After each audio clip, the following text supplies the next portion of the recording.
All right, guys, I'll try not to bore you as much with this one, but I got the kids running around, so I'll do my best if you hear things. Anyway, so we'll go over how I've done Google Sites before and how I'm doing this right now. I'm using Screenomatic. I have the pro version, but the free version is easy, and you get 15 minutes max time and almost the whole entire screen.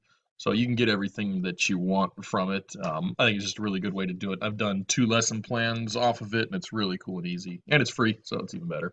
All right, let's go Google Sites. So if you don't know how to get there, you would just type in your Google account. You're going to click those buttons there, then you'll go down to more because we're trying to find sites, and it's not going to show there, so you go even more from Google. You'll get yourself on this screen here, and just keep on scrolling down all the way to the bottom, and it'll eventually come up. I don't know why they haven't put it on the top yet, because a lot of people seem to use it, but it is what it is. So you'll see sites down here. It's usually at the bottom of the page there. Click it. We'll go there.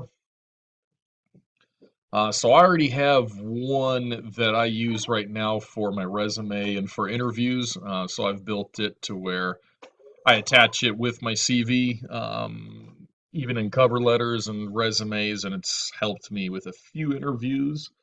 I like it. It's fun and it's cool to play with. The only downside to do Google Sites is it's pretty generic, the templates that you have to work with. So if you like designing your own web pages, you're probably going to be very annoyed with Google Sites, like I have been. However, it's free, it's super easy to use, and go with it. So so I have all these different tabs in here that you can go to, and I've written different things. You can add as many pages as you want. Just the more pages you add, the more titles up here it starts having, so it gets congested. Um, but for the most part, it's pretty easy and pretty standard. And when you want to publish every time, you would just go to publish. There, you can even then click on the arrow down. You can go view your published site and see what it actually looks like, and then you can give people the URL address and copy paste it, stuff like that. But I'm probably ahead of myself, so let's just go back and let's start a new one. So at least you can see there, because there's a whole range of things you can do in Google Sites. Let's go back to my main screen. Let's see. Yep, there we go. Okay. So if you're going to start a Google site, you'll again go to the Google site like I showed you, and then the bottom right, just click create a new site. The red button there with the plus sign.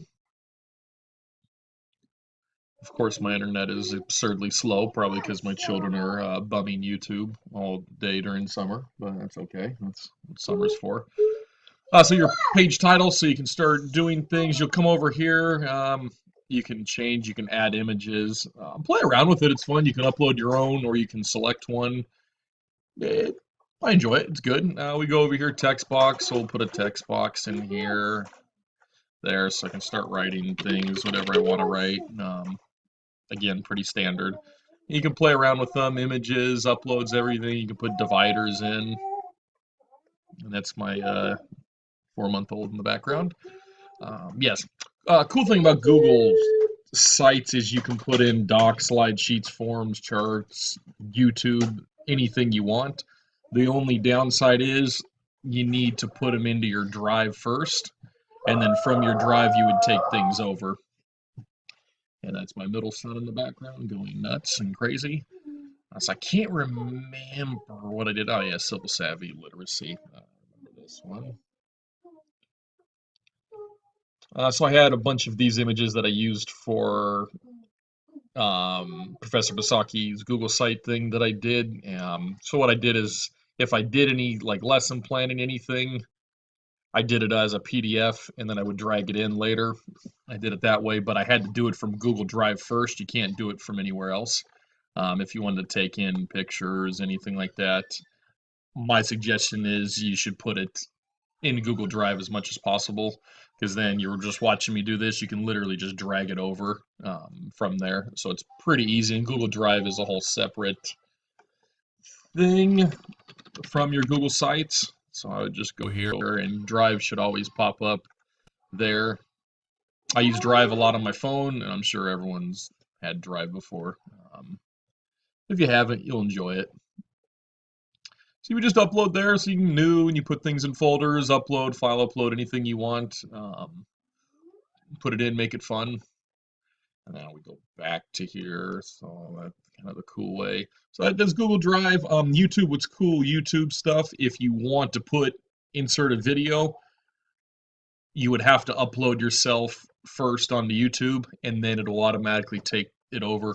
So like these are the 2 lessons I did already on my YouTube channel for school this last semester, and then these are the couple other things that I have on my other Google site.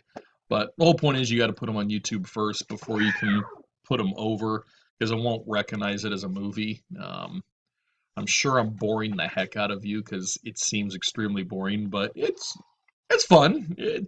Just play around with it is my advice on that one. So let's go. Let's see there. So you can add titles. Just follow it. Play around with it. There we go. That was just on my background. I was doing a security map for someone of Paris. So there it is. Fun. So we'll go over more of the functions. What's cool about Google Sites, though, is every time you do something, you don't have to worry about saving it. It automatically changes its save format for you every time you do something. So literally, then when you want to go back out of it and then you want to come back in later, it'll automatically save the last point you did. So you don't have to ever worry about, oh my God, did I save? Did I lose everything? No, it's pretty easy. If you don't like, for some reason, your template or anything like that, you can always just go and restart a new one. With Professor Basaki, I probably went through 3, and with my other Google site, I've went through a few different ones. It's easy, and it's fun. Lots of themes, you can go change the theme up, right, how you want it to be. Cool. Again, my only issue with Google Sites is it's very limited in what they give you to do. That's about it. But so I'm trying to think what else to say on it. You guys you're all talented, so you'll figure it out pretty easily. Pages, you can keep adding pages then. So if you want to start adding a second page, I did a bio one. I'd go there, then I'd have my second page. Cool, so now I have my home one here, so then if I wanted to add another page, I'd go there and say, I don't know, do that. So cool, so now I have pages I'm working on. Now I can always go back to my home one. You always see the pages there. So pretty cool, so it'll always come up there. You have as many pages as you want. You can take pages out too. If you wanted to, you just always go over there. And we can rename whatnot duplicate page. Let's just remove it. So now it's gone. So now I'm off of that one. That's that. Send feedback site and Alex. I use them for my website right now. You probably don't have to for Professor Basaki, I wouldn't think. How to add editors. So if you wanted to share it with Professor Basaki, then you would just either give him the link or you can add him and give him privileges to where he can come in and see it. You're the only one that can edit it, but at least he can see it there, preview it. So publish it when you want it to be published. You would go there, but first I probably should name the site. So I'm going to go here and name Cool Teacher. Now I'm going to have that. So now I'll go to publish here. So site location, publish to the web. That's what's going to be. I would put in some type of gimmick that you want it to show up in your URL, your web address here. So like on mine, I put collaborative teacher. You could do like global teacher, something, publish. There. Okay, so then we can go and we can see, let's view our published site. So we're actually going to go to it. So then this is you can't edit it anymore now because this is taking you to what it's going to look like when someone actually goes on it. So you would just literally cut, copy, paste that. You can share it with someone and you'll get that pretty easily. So, but then again, if you want to go back to edit, then you need to click yourself out because you're no longer on Google Sites. You're actually on a published site. So you just click back off of it and go here. And that's it. And then you would go back again there. So if you have any questions, ask me. I mean, I get pretty detailed with this because although I don't necessarily like its generic templates, I find it super easy, and especially if you can put stuff to Google Drive or you can put things on YouTube, it's really easy to put things up, and it makes it look like you spent a lot of time and money on it, when I'll be straight honest with you, you really didn't spend that much time on it. It just, you got to know what to do on it. You play around with it. I even did Plato files, so we did a project on iTunes and Google Play, so I was able to link that over. So you can get as fancy as you want with this, or you can get as simple as you want. It doesn't matter. I just find being a visual learner, this is really easy for me to be able to show and understand across things. Don't be afraid to play around with it too. You can delete things as much as you want to. You can take things. You can change colors. Um, yeah, that's it. Again, I'm sure I'm boring you like crazy because I'm boring myself talking. So that's that. But yeah, cool. Have fun with it. And again, if you have any questions, just email me or text me. It's not a problem in that one. I'm love to help out in this because I think this is the way of the future for a lot of stuff. We just need to get our hands on it and start doing it and going about it. So yeah, again, let me know though. I'm always here to help, and